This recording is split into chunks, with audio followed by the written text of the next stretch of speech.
let's go. First, let's talk about the is and is nots of this session. Can you hear me okay? Okay, SEO is pretty controversial. Everybody has their own idea about what it should be, especially if you're in the advanced category. So what I'm going to do is talk to you today about 6 of the most important things that have helped me out. There are 200 ranking factors, and there's probably 200 ways to address each of those 200 ranking factors. You're doing something with SEO that's working really well, and I'm not talking about it. That doesn't mean it's not cool. It just means it wasn't one of the 6 that impacted me. Okay, who the heck are you to talk to us about SEO? This is where I give you the 1-minute spiel about why you should trust me. I spent 20 years in IT, then I had a baby and quit and was like, oh my God, I'm bored. So started blogging. I've been blogging and travel writing for about 7 years. The current site I have is 365 Atlanta Family. It is based in Atlanta and it addresses family travel in the drive markets for Atlanta. So Alabama, Tennessee, North, South Carolina, Florida. Sometimes go up further, but that's the basics. I've only been getting this right for about 2 years. And that's because there's not a lot of information out there about advanced SEO techniques. I had to go into the corporate SEO world and learn that way, and then learn how to apply it to blogging. So that's why I wanted to come and talk here to try to give you a little bit of information that I've learned. So that's what I'm attempting to do. Also, I'm going to be talking really fast to try to get through this, but at the end, I'll put this URL up, 365atlantafamily.com/TBEX. There's some links to resources are out there, and I'll put an iMovie up with these slides in the recording if it works, cross your fingers. And if you go searching for it, it's unindexed, so don't come back and tell me my SEO didn't work because you couldn't find the page. I unindexed it because I don't want my readers, because it doesn't apply to them. I pushed 2 buttons. How do I know this crap works? Well, I've only had this blog about 3.5 years. I only have 400 articles on the site. But I was named one of the top 50 travel bloggers worldwide. I've been growing at 150% since I started, so we'll hit over 500,000, maybe 600,000 hits this summer. We are position 1 for 8,000 terms, and we are in the top 100 for over 77,000 terms. And my ad sales last year were just under 80,000. Other revenue streams. I am not rich. I know like a lot of you are making a lot more money in a lot of other ways, but here's the deal. I homeschool my kids. I've got 20 hours a week to work, and that's it. I don't want to build an empire. I don't want to get rich. I just want to pay my mortgage and have fun. And this is what it's doing for me. So why SEO? I'm not going to spend a lot of time on this because if you're here, you understand the value of it, but I've got about 50,000 social followers. Only 10% of my page views come from social.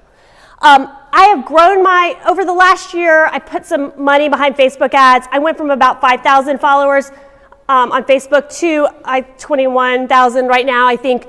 I still haven't seen more than 10% growth or 10% page views coming from social even then. So, like was mentioned, and I'm sorry, I don't remember your name. What was your name again? Roger. Roger's session, who went to Roger's session was killer. I don't want to work, like social takes a lot of work. I don't want to work that much, okay? I'm the lazy travel blogger. But what he was saying is that it's a different model. It's a different way of making money. Like if you want to get a lot of free trips, I get turned down on trips that are even right in my market. Because people don't understand SEO. They're like, why do I care if my thing comes up on position 1 for you for the next 5 years? Like, why do I care? I'm like, okay, you're a moron, on to the next person. So you're not going to get a lot of free trips, but you're going to make money. And that's what I care about, if I'm really honest with you. I want to make as much money as I can in 20 hours a week. And go on free trips too. 80% of my traffic is organic traffic from the SERPs. But here's the reason why I focus on this. This is what I learned early on in my blogging career. But I didn't have a really cool session to tell me this. I had to figure it out on my own.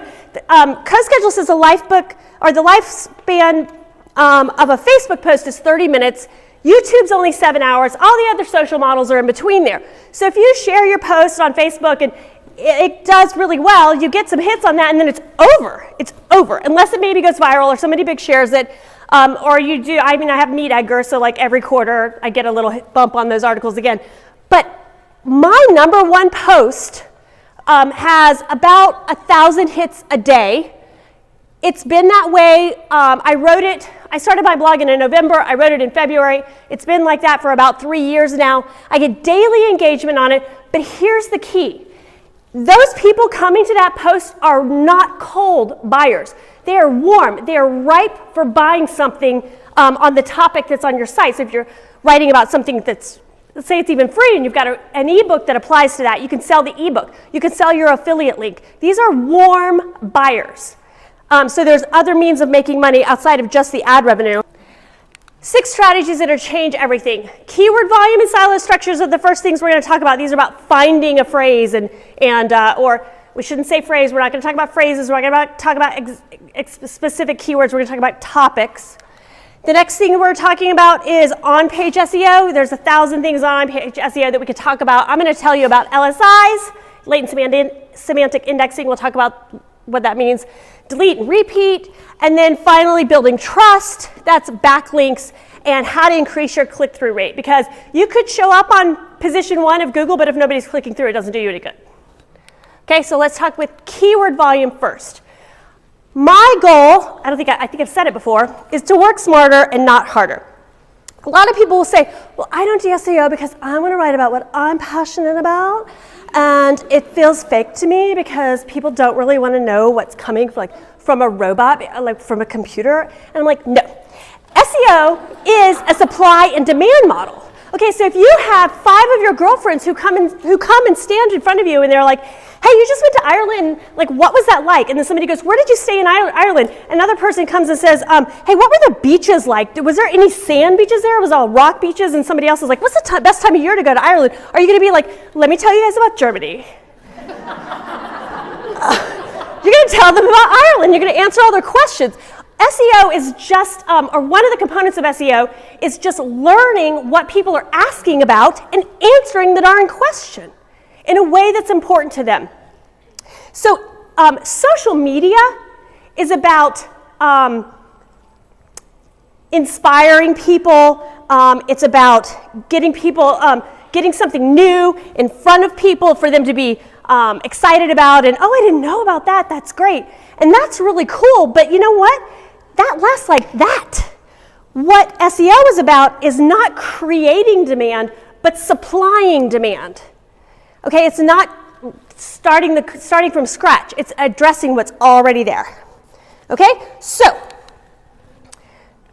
monthly search volume matters. When I say work smarter and not harder, what I mean is actually identify topics that people give a darn about. Okay, so best places to eat in Huntsville. There's a tool called SEMrush that I use. It's not cheap. SEMrush. If you love me, you will use my affiliate link. Just saying. It'll be on the page that I told y'all about. I'll give you the URL in a little bit. If you don't love me, that's cool. Just get SEMrush. Also, one other thing. Okay, I'll tell you the other. There's a free tool that's not too bad that you can use. But best places to eat in Huntsville, Alabama. 260 people a month search for that. That's cool. This is from Moe's. They said, here, this is the click-through rate if you're in position 1 of Google, position 2 of Google, etc. So let's say you write best places to eat in Alabama and you get the #1 position. Okay, only about 31% of the people are going to click through. That means you're going to get about 2 to 3 people a day, if you're lucky, clicking that post. Okay? If you write about the Huntsville space in Rocket Center, 2,400 people a month are looking for that. 31% of that is 24 to 25 hits a day. Now, I'm not talking about how difficult it is to rank on these. That should you write a post with a keyword topic that's a brand, that's a whole different discussion. But strictly looking at search volume, you have 3 hours to write an article. Which article are you going to write? Right? Doesn't that make sense? So it's really important to look and see what people are searching for. Now, I use SEMrush. You can see that here. This, I have a little thing. This is SEMrush. Best places to eat in Huntsville, 260 people a month. That's the keyword difficulty. It's a 71.69. Now, there is a tool out there called Keywords Everywhere. It's a browser plugin. So when I look at Huntsville space and Rocket Center, it tells me a volume and it tells me a competition. This volume, $1,900 a month, is different than what's in SEMrush. That's because SEMrush has a really good relationship with Google and their information is all updated. But it's still valuable because it says it's really helping you just say, should I write it or should I not write it? So if you don't have the money, I think SEMrush is $99 a month for the regular plan or whatever. Okay, so here's what I want you to do. Everything we talk about today, is going to give you an action item because I want you to go home and do this.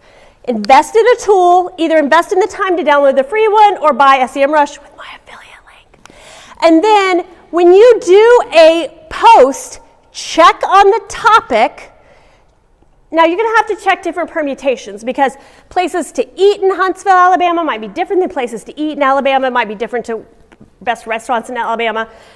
We'll talk about why that doesn't really matter in a little bit, but you need to find a topic, an angle to write on that's actually worth investing in, that's actually worth the words on the paper, okay? And then you're going to have to balance it with difficulty. Everybody's difficulty rating is going to be different. That's a whole nother session. Maybe they'll let me come back and do another TBEX on that. Okay. Are we cool? Everybody good? Okay. Let's talk about silo structures. Yes, we're going to do a question QA thing at the end if I can get through really quickly as fast as I can. Okay, let's talk about silo structures. Does anybody's office look like this? Okay, I have clinically diagnosed OCD. My office does not look like this, but that freaks me out. But this is what a lot of blogs look like. Okay, so this is the article on what we did in Maldives, and like this is the stuff on Huntsville, and this is the article I posted about going to Orlando. And if somebody asks you where to find the article, like you're like, yeah, I can show you where the article is on my website. The problem is, it doesn't matter if you can find it. It matters if Google bots can find it to index it and return it back to other people. So you've got to create a structure that works logically for Google if you want them to find you. Now, the best thing you can do is start from scratch with a physical silo structure. I'm not going to talk about that because everybody here has a blog already. And so what we are going to talk about are virtual silos. So silos are, think about this, farmers would have silos. They have like one silo with grain in it and one silo with rice in it. And it's how they kept their grain separate and then stored them. And that's what you ideally would have on your website, silos of topics. For me, those silos are, in general terms, Tennessee, Georgia, Alabama. You have to demonstrate that you are an expert to Google before they're going to let you get on page one. Okay, they're not going to let every Tom, Dick, and Harry on page one. And you do that with silos. Silos are articles that are linked to each other, that are related to each other, that have that reinforce one another, that show that you know what the hell you're talking about. Okay, one post does not make you an expert. It makes you this guy. Okay, so Google doesn't want that guy on page one. Silos also reinforce your internal linking strategies, and they tell Google bots how to go through your site.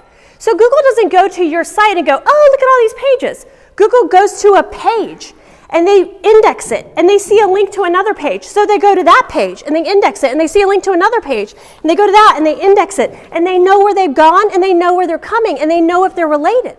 So if you've got an island of posts about random topics, that are unrelated, they're never going to rank. If they do, it's because the difficulty rating is like 3. Oh, there's my nice little organized. Okay, so this is a silo structure website. This is your home page. I call these my money pages. Those are the ones that I get lots of hits on. They have a high monthly search volume. They're the ones I update all the time.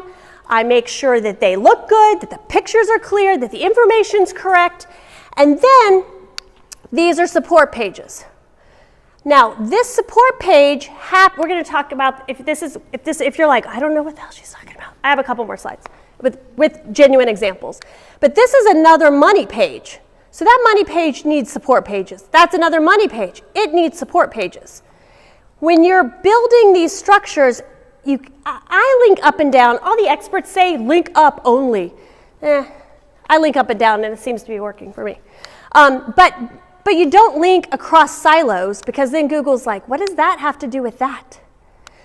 And if you think, let me just prove to you how OCD I am. I actually do this in SmartDraw.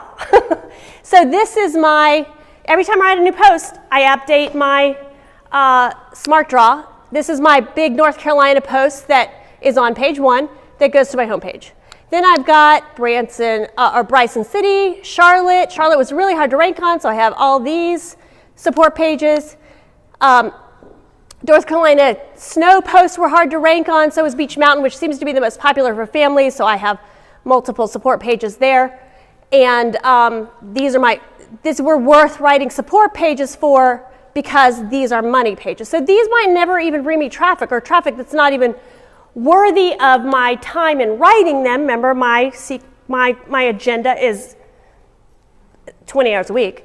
But to help this one rank higher, I'm definitely going to do the work. Okay? I'm sorry this is so small, but I really wanted to give you an example. Things to do in New York City, 33,000 people a month search for that. Now, it's a 91% difficulty. I could never win a 91% difficulty, so I'm not going to write this, but I'm going to give you the example.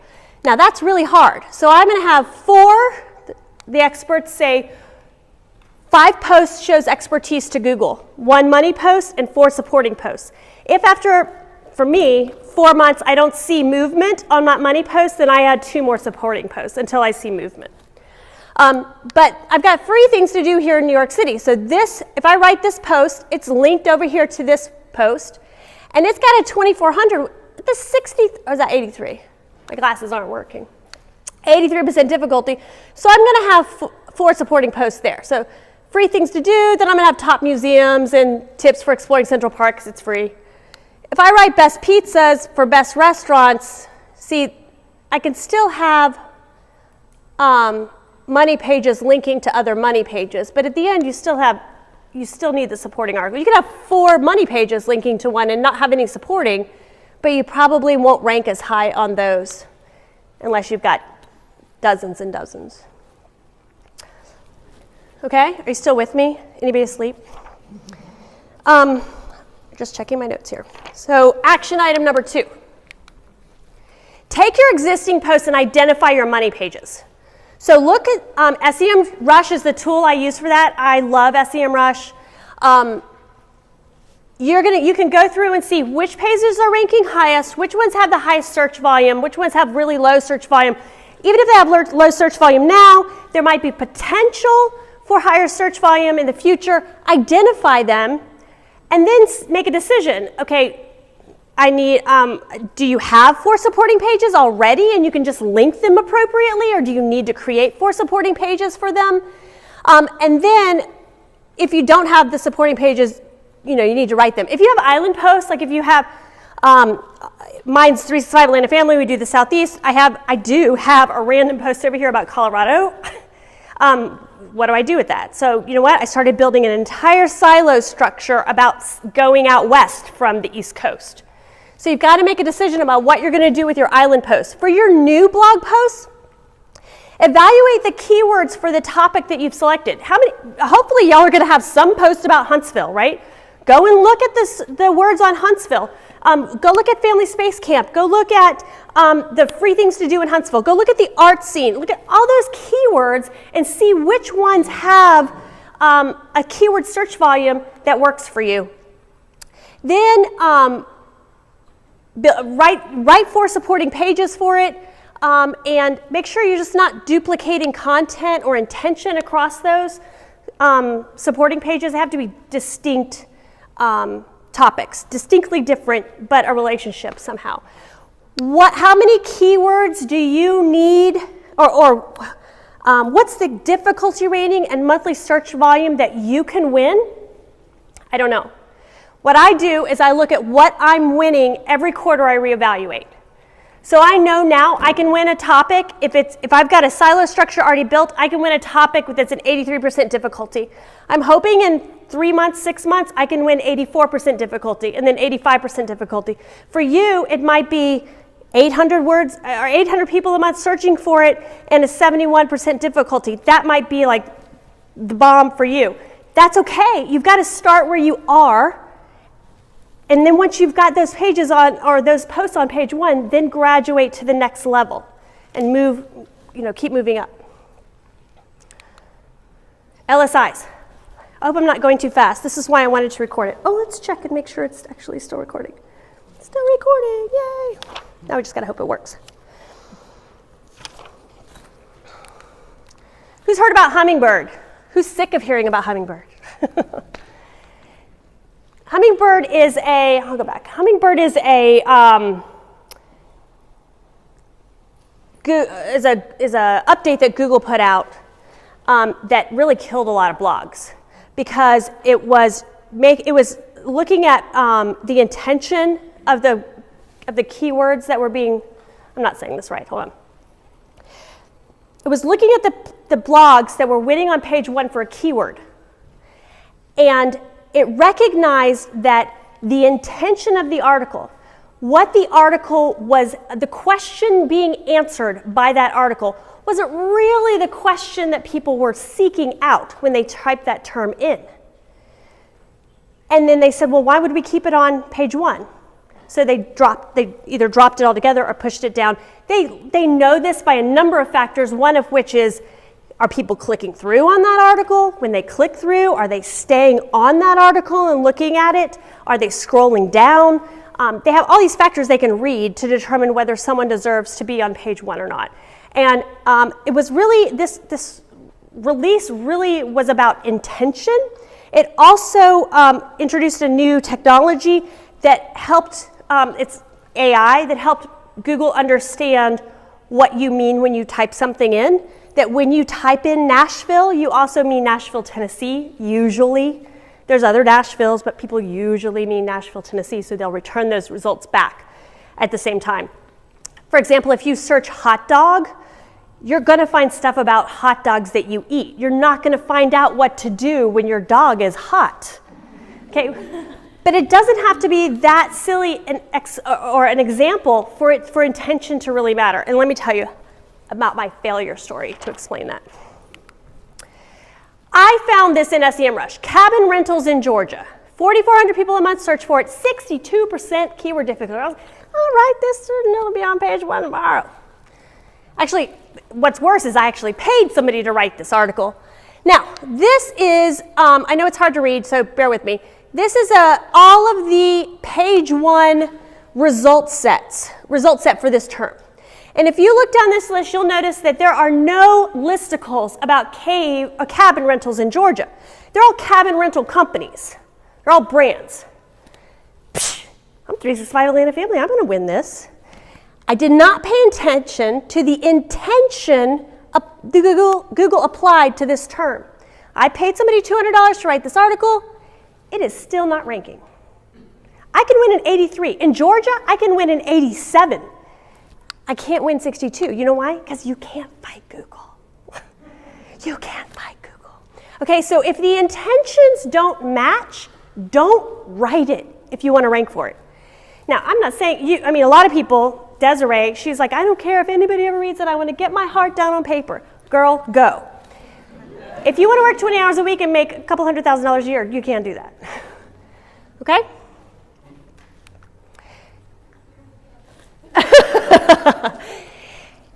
So LSIs stands for latent semantic indexing. You don't need to know that. There's not a quiz later. You use those to tell Google what you mean. So first of all, you have to know. You have to go and search the term you want. I'm gonna focus on cabins in Georgia. Actually, let me give you a better one. I'm gonna go and search for best restaurants in Huntsville, Alabama. If you go in the top 10 results are lists of places people like to eat in Huntsville, and you want to write a list of places that you like to eat in Huntsville, go for it, because the intention matches. Now that you know you're writing the right article, you're taking the right angle, you've got to tell Google, hey, I'm with you. I'm not fighting you. We're in this together. And you do that with LSIs. So I use the related search terms listed in SEMrush in order to get my list. They also have this really cool tool that says, hey, everybody on page 1 with this term has these 7 words in their post. You should probably have those 7 words in your post too. It's really cool. But again, you're paying for it. If you're not there yet, here are a couple ways that you can find that. If you start typing into Google's search bar, you get a list of suggestions. That's on purpose. Because most people are searching for these things when you, with the word waterfalls in it. So these bolded terms here are LSIs. Also, if you run a search, like I ran a search for waterfalls in Georgia, at the end of the SERP, there's a little thing at the bottom that says, searches related to waterfalls in Georgia. They're there on purpose. They're trying to tell you something. They're trying to tell you something. So these are related terms. So if I'm going to write a list of waterfalls in Georgia, you can be darn sure it's going to include Amicalola Falls at the top. And the second one's going to be Minnehaha. And Horse Trough Falls will be in there too. So Google's telling you what relates. So use that information. Okay? The other thing you can do that's not up here, but if you do a search for waterfalls in Georgia, for example, and the SERP list comes up, if you take a look, oftentimes they'll bold terms in the little snippet that are not the term you were searching for. Those are related terms also. Okay? Best practices, these are not Google's best practices, these are my best practices, so take them for what they're worth. I use LSIs to organize my money posts. My money posts are 3, 5, 8, 10,000 words. If you go in and look for your related terms, those make great subheaders, and Google loves it. Also, I write my article first, and then I go back in and insert my LSIs in as naturally a way as I can. I want my intention to be right, but I also want to be natural, and I want to be like, yeah, we went here, it was awesome, you should see this, blah, blah. I try not to use awesome, I'm killing all the writers in here. But I go back and see, okay, did I talk about Georgia waterfall map in there? No, okay, let me just take the Google Maps and plop a map in there and say, here's the Georgia waterfalls map. So I use it to update and enhance what I've already written. I don't use it, I don't want my writing to sound robotic. I add about 5 LSIs for every 500 words. So a money post is going to have lots of LSIs. My supporting articles are 500, 600, 700 words. They're not going to have very many.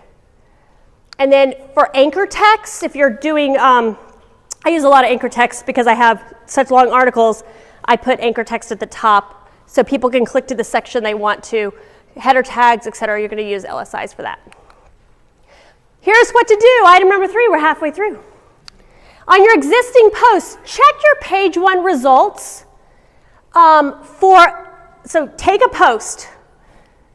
See what figure out what your keyword is for that post. Look at the page 1 results for that and see if they match. So is it even worth investing in, or do you need to change your angle? Okay? Identify 5, 10, however many LSIs you need, and naturally sprinkle them in. And then, from now on, when you're doing a new post and you pick a keyword you're going to use, make sure Google's using it the same way you do, or you're going to waste $200 like I did. Plus all the future revenue, which stinks. Delete and repeat. Some of you have really messy blogs like that room. Some of you have blogs that look like this. Anybody? Anybody have lots of really old posts on their site? Don't be ashamed. Google said, narrow the number, he's talking about the number of pages you have, down as much as possible. Don't create low quality and no value add pages. It's not worth it because one thing is we don't want to index those pages. We think it's a waste of resources. The other thing is that you just won't get quality traffic. If you don't get quality traffic, then why are you burning resources on it? This was in a talk with lots of other information about this before and after it, but basically he called those pages that are outdated, it's about a hotel that's closed, it's about a restaurant that's shuttered, it's about an event that is not an annual event, or you wrote about it for 2010, you haven't updated the fact that they're moved cities for the event. Those are dead weight pages. People are scared to get rid of those pages because they're like, well, my traffic's going to go down. No, it's not. People aren't even going to those pages. You're not going to notice anything. You don't want crap on your site. So you have to look at every single post you've got and determine, is this quality? Do I want somebody coming here? If I had to give an example to a brand of what a post looked like on my site, is this what I'm going to give them? And if the answer is no, then get rid of it because it's hurting you.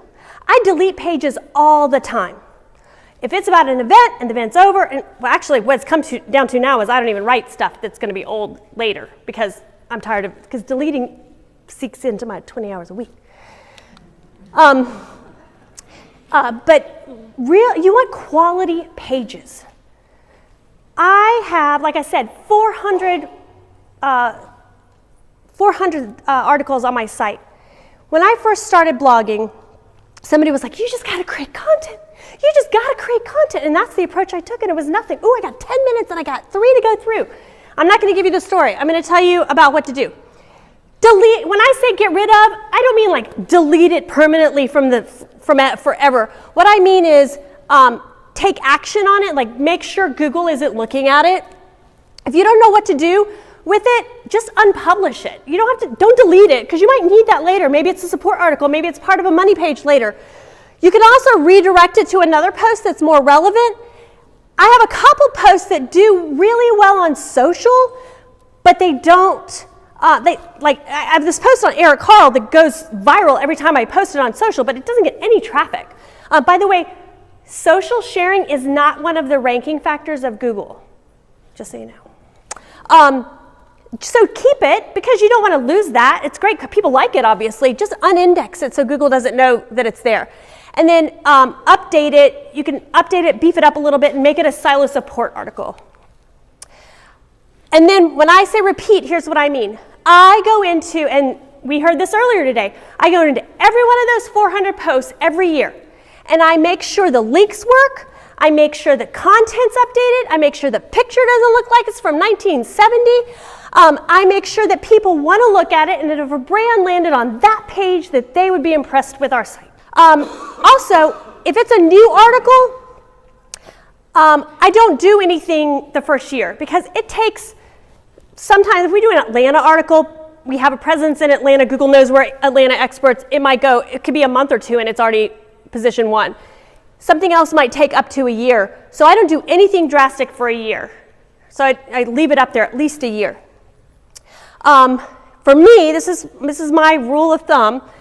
If it's an evergreen article and it's not ranking in the top 100, so on the first 10 pages of Google, after a year, it's dead weight. And it gets another life in some other form. I can pull it down and sell it to a magazine or something like that, if it's a good post. What I want you to do is use SEMrush, use whatever tool you can. Go in and see which one of your articles are not ranking in the top 100. If it's ranking in the top 100, okay, don't worry about it. You can fix it with some of the other strategies. Just move on. If it isn't ranking, give it a few weeks, check it again, make sure it's not some foobar thing with SEMrush. If it's still not ranking, take action on it. Beef it up, make it part of another post, redirect it, at the very least unpublish it until you know what the hell you're gonna do with it. And do it again, and do it again, and do it again, and do it again. Who knows this movie? Okay, so here's what most people don't, I may or may not know. Ranking on the #1 position in Google is a popularity contest. Okay, but it's not really about whether you can be 23 and trying to look 16, or if your dress is cute, if your lipstick's best. It's based on time on page and number of backlinks and how far people are scrolling. It's still a popularity contest. And Google said one of the top 3 ways that they know that you're popular is if people are backlinking to your site, if people are linking to your site. And it doesn't matter if the nerdy guy is linking to your site. They want Lindsay Lohan linking to your site, okay? So, and Lindsay has to tell people that she likes you. And the big sites linking back to you tell Google that they like you by offering you do follow links instead of no follow links. So backlinks, one of the top 3 ways that Google knows that you're a reputable source, and they will move you up in the SERPs. It's even better if you can get a backlink from a .gov or a .edu. I'm the family travel ambassador for the state of Georgia. I took a cut in pay to work with them because they give me unlimited do follow backlinks on a government site. That's huge. So we'll talk about this in a second, but a lot of people say, don't work for free. Well, working for backlinks is better than money in some cases. Here's the secret with winning with backlinks. I spend 25% of my time upfront doing SEO research. I spend 25% of my time on writing. I spend 50% of my time marketing my post, which is why I only have 400.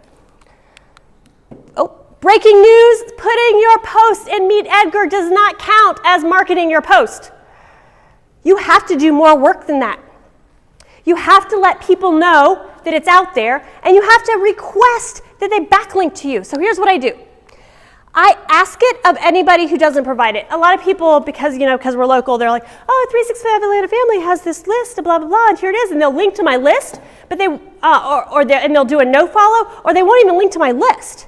So I just go and ask. Set up a Google alert, find out when people are mentioning you, and go and ask for a link.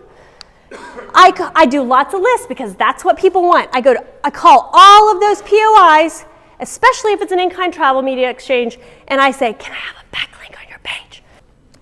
Right for free. I just said it, right for free.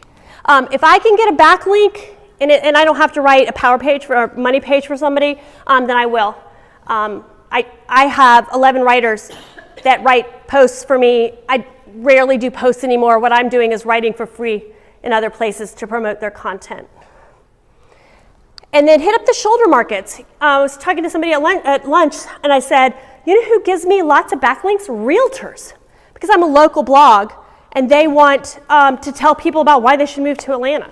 So think outside the box, ask those people for stuff, syndicate it with them, give them the first 100 words if they'll give you a do follow backlink. But you gotta work it. You can't just put your crap out on social media and hope that somebody's gonna backlink to you, somebody that matters. Lindsay Lohan's not hanging out there. Okay, I gotta go. Okay, go find out for the keywords that you're trying to win on. Everything at 6 and above, you're doing pretty well. Everything 16 and below, we'll worry about that later. Look at 7 through 15 of the worthwhile target keywords and relaunch those posts. And by relaunch, I mean make it better. You want to know how to get a post on page 1? Look at what's winning on page 1 and write a better post. I mean, it's pretty much that easy. Market it. Go ask for do follow backlinks. What I do with new posts, I market this post to the editorial calendar. So my ad calendar is like, right, this post is coming in, 2 days of marketing it. This post is coming in, 2 days of marketing it. Plan, unless you're okay working like 60 hours a week. That's cool. Okay, last one. And I've got 5 minutes until we still have Q&A after that. Or oh, do y'all want to hear click-through rate or Q&A? Tell me. Click-through rate. Okay. You want people magnetized by your work. You want people going, yes, give me it. I want to read this article. How do you do that? Let's see. Let me just get my notes so I don't. Oh, I had this. I'm not telling you to be BuzzFeed, but I'm just saying you can't be boring. I had this conversation on Facebook recently. Somebody's like, how do you do your hotel reviews? And everybody's like, blah, blah, blah, hotels, review. And I was like, who the hell wants to read that? So you have to make people want to click through to the post. Like, this is like the 5 reasons why you should go here for date night. Or these are the 13 reasons why this hotel is the best hotel in Paris. Or why it's the best one to go to if you have kids. Or you have to make it appealing to people. Click-through rate is the clicks that you're getting per impression. So we talked about how to improve impressions. Now we have to talk about how to get people to click through once they're seeing it. This is psychology 101, I guess. But there was a guy, Brian Dean, who did a study of like 2 million page 1, position 1 keyword results. Who's clicking through, who's not, and he came up with this formula. First of all, Yoast always tells us this, 50 to 60 characters, else it's going to go over, nobody's going to see the name of your really cool post because it's not showing up. This is the one thing you can't live without. You've got to put a power word, a magnet word, a word that draws people in. Here's the one that's really ugly but works. Awesome. It's awesome. It's the best. It's the top. You can use a thesaurus and find something more creative than that if that's making your stomach curl, but you've got to have a power word. Also, strong emotion. You elicit emotion with photos, we always hear about that, but you can elicit emotion with words too. You should do this. Matador U is famous for all their articles like 13 reasons why you shouldn't go to Cuba. And then they're all like, because you don't like cool food or whatever, you know. You can do positive or negative. I tend to always do positive, but you want to elicit emotion. You don't have to use odd numbers. This is one of those that if you want to leave it off, you can leave it off. If you're like, I'm not writing a listicle, don't write a listicle. An even number is better than no number. No number is going to work too, but people love odd numbers. And then please just make sure you're writing an active voice. Like, I'm not even a good writer and I still write an active voice. Click-through, high click-through rate examples from my own site. 99 insanely fun things to do outside that are cheap and easy. People are like, ooh, cheap, easy. You feel the magnet into the screen. I want to read it. Insanely fun. It's like the used car sales commercial, but it works. Westgate River Ranch. This is a hotel. 17 tips and tricks for a great glamping getaway. Okay, that's better than Westgate River Ranch. A review. Agree? Disagree? And Insider's Guide, people are like, ooh, Insider's Guide, that's a magnet word, to the best restaurants in Athens, Georgia. 5 reasons Hotel Indigo is your unique downtown date night oasis. Ooh, did she say oasis? Date night? Okay, so these articles do really well for me, and the click-through rate on them is high, and I'm using the principles that we just talked about. So go into your existing posts, update your titles, please then monitor that in Google Analytics. Search Console will tell you what your click-through rates are. Use that. If you see something it's on page 1 and the click-through rates are really low, pardon me, fix it, because it's not going to stay on page 1 if the click-through rate's low. Google's going to go, oh, this doesn't match intention. People don't like this. We want to be the best, so we're going to take it off page 1. For your new post, use the formula I gave you. There's my info. It's not there. I mean, this page is there now. It's got a couple things, but give me a day or two to hug on my kids a little bit when I get home, and I'll get this audio up if it's working. Okay, I'm done. We did it.